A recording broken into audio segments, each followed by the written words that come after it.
surrounds me, and my feet are on the ground.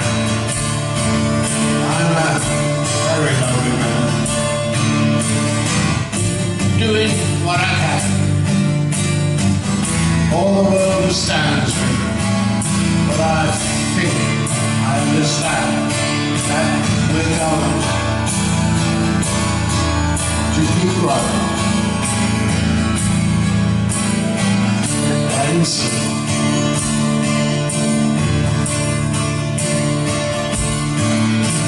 When all the stars are falling down into the sea and on the ground, and angry voices carry on the wind,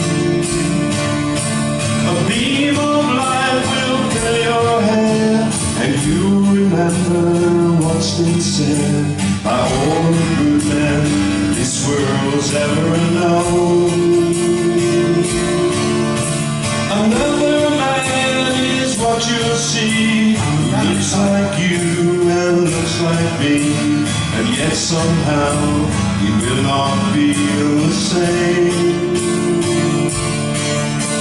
It's like going up in misery. He doesn't think like you and me, 'cause he can see what you and I can see. I'm a melancholy man, that's what I am. All the world surrounds me, and my feet are on the ground. I'm a very lonely man, doing what I can. All the world surrounds me down there, and I think I understand that we're going to keep growing. Wait and see.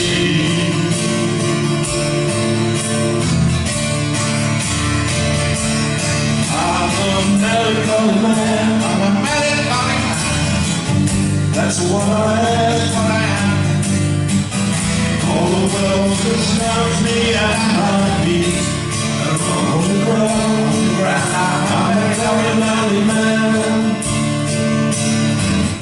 doing what I can. All the world surrounds me, and I think I understand that we're going to keep growing. Wait and see.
Isn't this a lovely guitar, don't you think?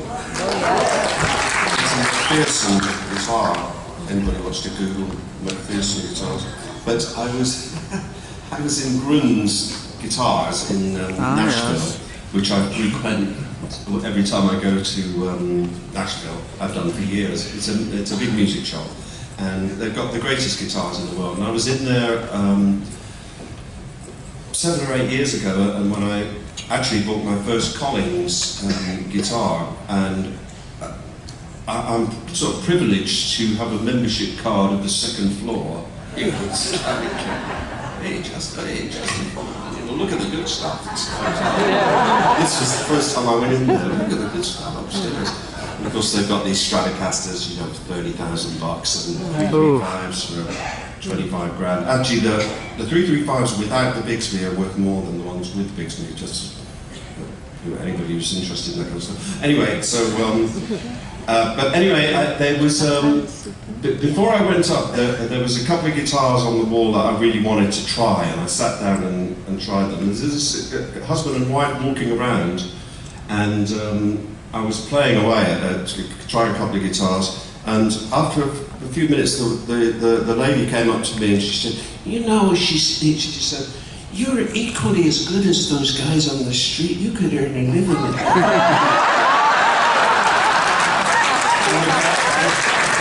Glenn Tracy was one of the salesmen in there. He didn't say anything at all. He said, "Hey, Justin, you can earn a living." Every time I walk through the door, I was like, "Yeah." It's a long story, man. Very kind of her, I thought. He just sold a Fender Stratocaster for $250,000. What runs? Georgia.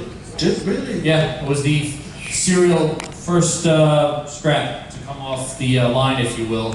Had been held by a private collector for years. Wow. And did it on consignment. And the person who bought it, though, is not is just a collector of guitars. It wasn't... not a musician. No. No, not a musician. Not a professional musician. Of course Not a professional musician. we're all broke. Doing Melancholy Man, I guess I wouldn't be doing my job if I didn't ask the question. You've got a great problem in that you do have so many songs, but there were some great songs, of course, written by Mike and Ray. How come we never get to hear some of them in concert? Good question. Because they're not in the group. I mean, of course we missed them and that's lovely and everything and it was great. But our problem is not what to play, it's what to leave out. Right. So, that's always an issue. Okay, just curious. There are people out there that still haven't forgiven us for leaving out the other side of life. Yeah, that was one of the questions in there today, and deep is another one people want to hear. They want to hear deep. So, good problem to have. Yes. A high-class problem, isn't it? You know, you've got a great backing band that plays with you night after night.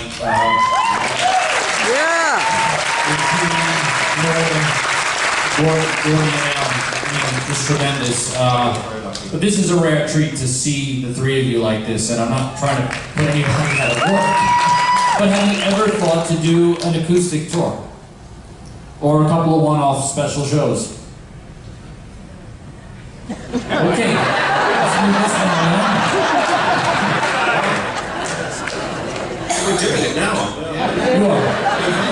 And it's good to know Another one tomorrow night.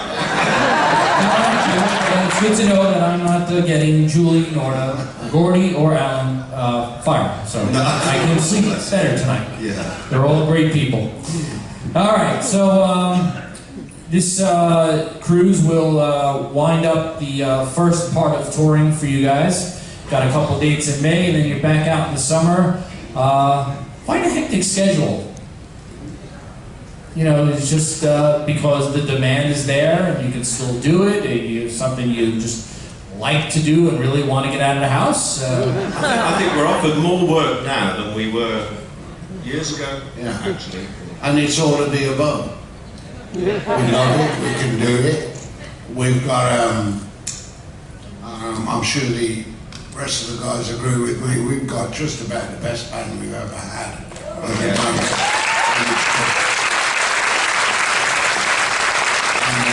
People out the front, you know, as just puts it in one of his some of the smiling faces on the boys and girls, it's like a magnet, draws you back, and it's, you know, more addictive than nicotine playing to people like you.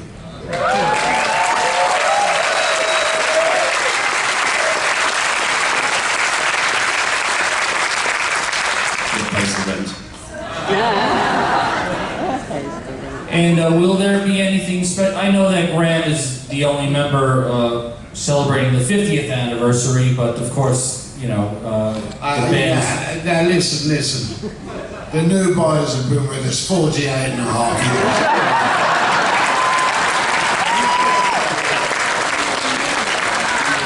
It's 50 years, all right? That's well and good. It's a great. So, is there going to be anything special to mark the occasion in any way, shape, or form? I'll stay sober. Why? That's a good reason to celebrate. That's over a year now.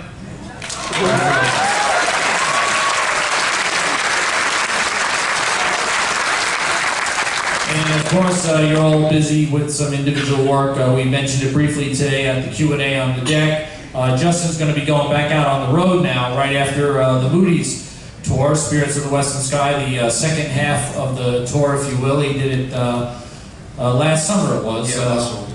Great show. They played in New York, got to see it. It's a wonderful show. If he's coming to a town near you, you should check it out. And if not, if he's not coming near you, we've got a DVD of that first leg of the tour coming out. And John mentioned that he's got some new music in the works as well, and he's just reissued his Natural Avenue album from 1977. I said 77. Yeah, thank you very much. And I'm going to share this because we had a little gathering this afternoon, John and the artist Roger Dean, of course, known for the great Yes Asia album covers and many others, did the cover for Natural Avenue. And so John and Roger were sitting around and we had a couple of you folks there. And John gave us some great news today about the new music you're working on and a special guest. And I think they'd rather hear it from you than me. Yeah, as you may or may not know, I met Ray when I was 14 and we had a band called Owl Riot and the Rebels. And Ray was Owl Riot and we did used to wear Mexican hats. And so we've known each other a long time, and the question today was, how's Ray, you know, what's he doing, is he okay? And you know, I just told the story that when I met Ray, my parents became great friends with his parents, and they all wandered off around the world on holidays together, and our children have all grown up, and they've all grown up together as well. And so we've had a great rapport over the years. But when all the security started happening, you know, getting on aeroplanes, Ray was sitting down because Ray didn't really suffer from, he suffered from, you know, bad health really. And he said to me, Rocker, I can't do this anymore. I can't take my shoes off anymore to go through this security. And he said, I'm off.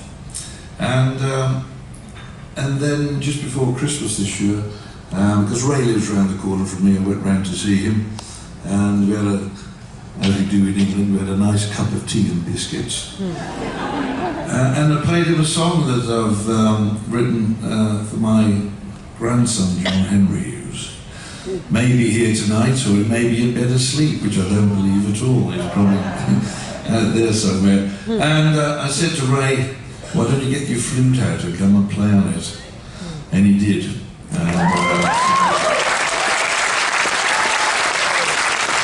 That was a really nice moment. So Ray's going to be playing on that record. Great news. And Graeme, I was talking to him after the Q&A, said you got to put a book out, and he's got the greatest stories, and so got to go from that poetry, get your memoir, we want to read it. Oh yeah. I've got the title of the book already. It's going to be called The Best Seat in the House, because that's where I sit every night.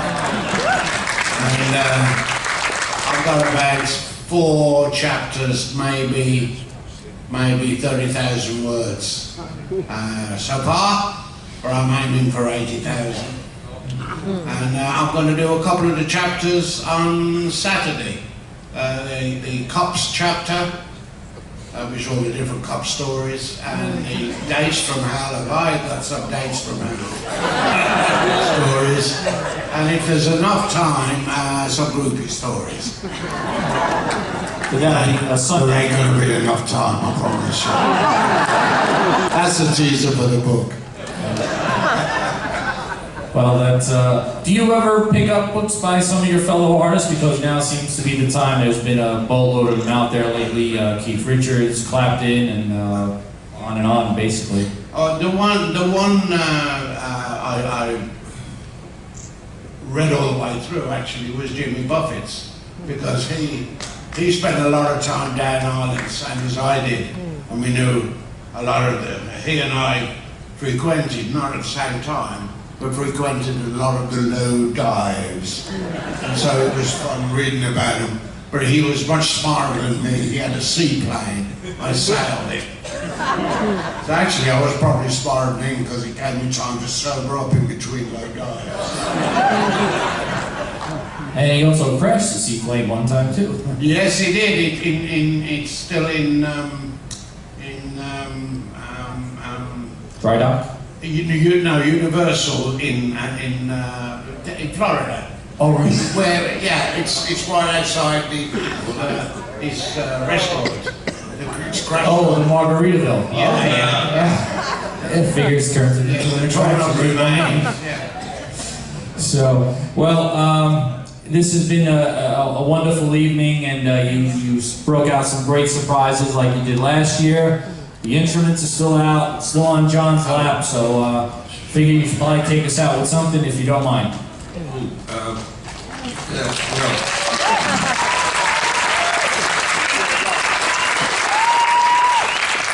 So what we're going to sort of attempt to do is give you an idea of if when we've written a song, as Graeme was saying earlier, we would sit round a coffee table all together and listen to the song and find out where we're going to go, how we're going to record it. And we've still got this coffee table. It's in the garages at the Threshold offices, and it's got a lot of stories, this coffee table. But I just had this idea, perhaps you may all want to join in on, it's very easy. All you have to say is, it's all right, it's all right. Everybody. And let me hear everybody say it. It's all right.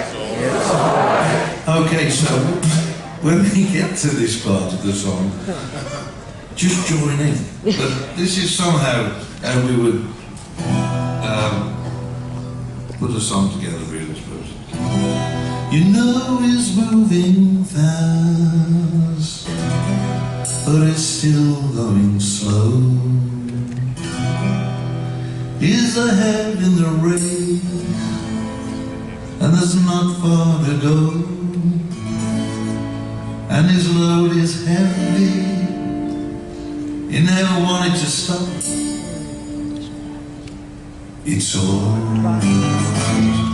It's alright. Where are you? It's alright. Alright.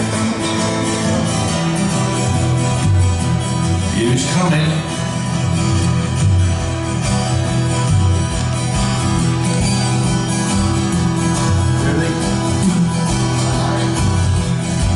You know he's way up front, but it's so far behind. He is asleep in the grass, and it's so hard to find. But your load is heavy, you never wanted to stop.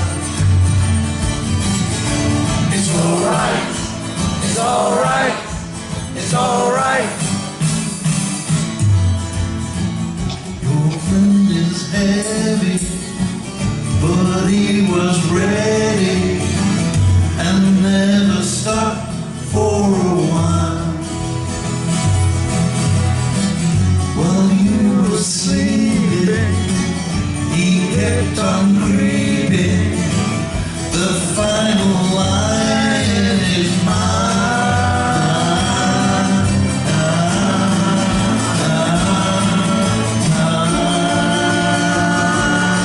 It's alright, it's alright.